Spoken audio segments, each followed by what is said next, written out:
சுற்றி சூழல் விழிப்புணர்வு செய்திகள்.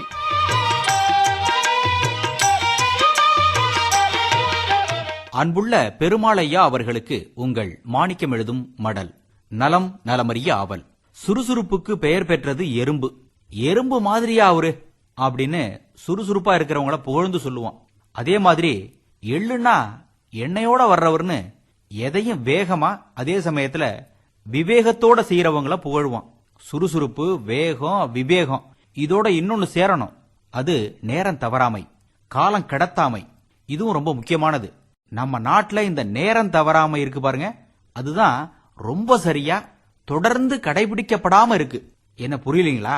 10 மணிக்குன்னு சொல்லி ஒரு கூட்டத்தை போட்டா குறைஞ்சபட்சம் 10:45, 11 மணிக்கு தான் நாம ஆரம்பிக்கிறோம். கூட்டத்துக்கு வர்றவங்களை கேட்டா பெரியவங்க எப்படியும் 1/2 மணி நேரம் 3/4 மணி நேரம் காலதாமதமா தான் வருவாங்க. நாம மட்டும் ஏன் போய் உக்காந்துக்கிட்டு அப்படின்னு கேள்வி கேட்கறாங்க. முக்கியஸ்தர்கள், உயர் அலுவலர்களை கேட்டா வர்றவங்க எப்படியும் காலதாமதமா தான் வருவாங்க, அவங்க வந்த பிறகு நாம போவோமே அப்படிம்பாங்க. ஆக ஒவ்வொருத்தரும் அடுத்தவர் மேல குறைய சொல்லிக்கிட்டு காலதாமதமாவே ஒவ்வொரு பணியையும் செஞ்சுக்கிட்டு இருக்கோம். பெருமாளையா, இந்த காலதாமதம்ங்கிறது நம்ம நாட்டில தான் கண்டிப்பா கடைபிடிக்கப்படுது. எழுத்தாளர் லேனா தமிழ்வாணன் ஒரு கூட்டத்துக்கு 10 மணிக்கு அழைக்கப்பட்டாராம். 9:59க்கு அவர் கூட்டத்துக்கு போயிட்டாராம். 10:05க்கு ஒருத்தரும், 10:10க்கு ஒருத்தரும், 10:15க்கு இன்னொருவரும் வந்து 10:15 மணிக்கு கூட்டம் துவங்கச்சான். இதுல பேசும்போது லேனா காலதாமதம்ங்கிறது நேரம் இல்லைன்னு சொல்றதுங்கிறது தவறு, திட்டமிடாததுதான் இதுக்கு காரணம்.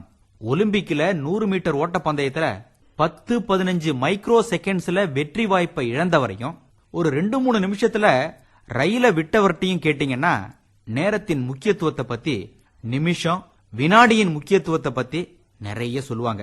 இதே போலத்தான் செம்மை நெல் சாகுபடியாளர்கள் நடவு நட்ட 1 வாரம் 10 நாளைக்குள்ள முறை கோனோ வீடர் களை மிதிக்கும் கருவிய குறுக்கு நெடுக்குமா ஓட்டணும். இதுக்கப்புறம் 10 நாள் இடைவெளியில இன்னும் 3 முறை கோனோ வீடர் ஓட்டணும். 4 முறை கோனோ வீடர் ஓட்டுறது கஷ்டம்னு விவசாயிகள் சொல்றாங்க. குறைஞ்சது 3 முறையாவது கோனோ வீடர் ஓட்டுறது அவசியம். செம்மை நெல் சாகுபடியில 2-3 முறை கோனோ வீடர் ஓட்டலன்னா அதுக்கான பலன் கிடைக்கவே வாய்ப்பில்லை. இப்படி காலத்துல தாமதம் இல்லாம வேளாண் பணிகளை செய்யறதுக்கு கருவிகள் அவசியம். எந்த வேலையா இருந்தாலும் சரி, விவசாய வேலையா இருந்தாலும் சரி, மற்ற வேலைகளாக இருந்தாலும் சரி, எதை எப்பப்போ செய்யணுமோ அதை அப்பப்போ முடிச்சிடணும். இல்லைன்னா நம்மளுடைய இலக்கை நம்மளால சென்றடைய முடியாது. பெருமாளையா, நீங்களும் தாமதம் செய்யாதீங்க, தாமதம் பண்ணிட்டு காரணம் கண்டுபிடிச்சு சொல்லாதீங்க. இப்படிக்கு மடல் மாணிக்கம்.